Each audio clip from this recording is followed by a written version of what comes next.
पता चलेगा। बात करते हैं आज की अगली स्टोरी की। क्या अखिलेश यादव के राम उनकी चुनावी वैतरणी पार लगाएंगे? क्या अखिलेश यादव की समाजवादी राजनीति का नरम हिंदुत्व की राजनीति में विलय हो रहा है? प्रधानमंत्री नरेंद्र मोदी और उत्तर प्रदेश के मुख्यमंत्री योगी आदित्यनाथ ने अयोध्या में भगवान श्री राम की पूजा अर्चना बार बार की है। अब समाजवादी के पार्टी के प्रमुख अखिलेश यादव ने भी अपने मंदिर में भगवान राम की अभिराम मूर्ति लगाने का ऐलान कर दिया है। उस मूर्ति की तस्वीर भी पोस्ट की जो अखिलेश यादव के केदारेश्वर महादेव मंदिर में लगने वाली है।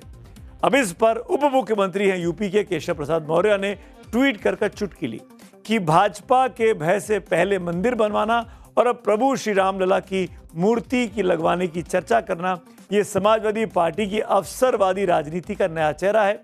विडंबना यह कि जिस सपा और सपाइयों के दामन पर राम भक्तों के खून के छींटे लगे हों, वे आज राम भक्ति का स्वांग रच रहे हैं।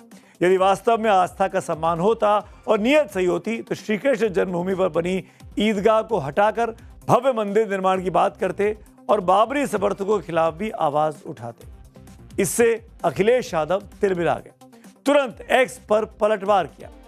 हमारी आस्था को स्वांग कहने पर हम इनसे मानहानि की मांग भी कर सकते थे, पर जिनका स्वयं का कोई मान नहीं है, जो अपनी पार्टी में ही सदैव हानि के शिकार हुए हैं, उनके साथ हमें बेहद सहानुभूति है।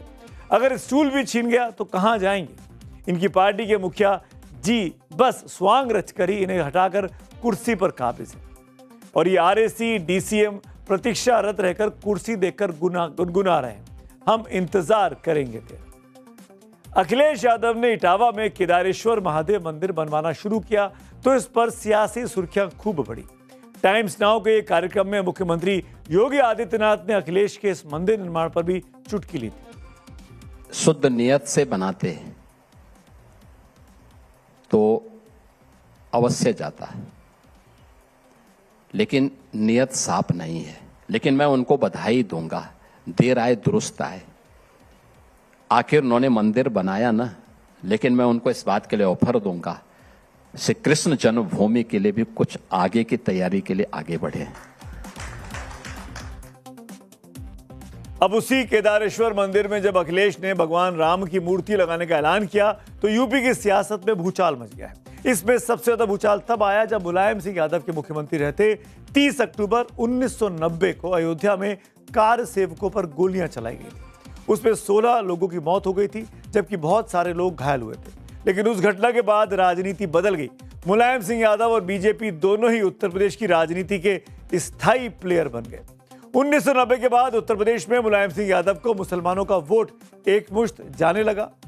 उस पर से 6 दिसंबर 1992 को बाबरी मस्जिद तोड़े जाने की घटना के बाद मुलायम सिंह यादव की मुसलमानों में पैठ और बढ़ गई। इस बीच बीएसपी भी जहां जीत सकती थी वहां मुसलमानों का समर्थन उनको मिलता, लेकिन मुस्लिम वोटों की सबसे दावेदार पार्टी समाजवादी पार्टी ही बनी रही।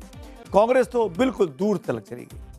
लेकिन 2009 के लोकसभा चुनाव के दौरान जब मुलायम सिंह यादव ने पूर्व मुख्यमंत्री और बीजेपी नेता कल्याण सिंह को अपनी पार्टी में शामिल किया तो इसका असर दिखाई दिया। मुस्लिम वोटों के कई दावेदार हो गए, जिसके कारण समाजवादी पार्टी 35 से घटकर 23 लोकसभा सीटों पर आ गई, जबकि कांग्रेस को 21 लोकसभा सीटें यूपी में मिली और बीएसपी को 20 सीटें मिली। इसके बाद मुस्लिम वोट ही ध्रुवीकरण का आधार बना, जिसके कारण 2014 आते आते राजनीतिक फिजा यूपी की बदली। प्रधानमंत्री नरेंद्र मोदी के नेतृत्व में बीजेपी और सहयोगी दलों ने यूपी से लोकसभा की 73 सीटें जीती। इसके बाद 2024 के चुनाव में पीडीए का असर दिखा और समाजवादी पार्टी 37 सीटें जीत गई, जबकि इसकी सहयोगी कांग्रेस को भी 6 लोकसभा सीटें मिली थी। बीजेपी ये मुद्दा बनाती है कि अखिलेश कभी अयोध्या में रामलला का दर्शन करने नहीं गए। हाल ही में टाइम्स नाउ के कार्यक्रम में जब अखिलेश यादव आए और उनसे सवाल पूछा गया तो उनका जवाब बहुत ही दिलचस्प था। सुनिए जरा। और एक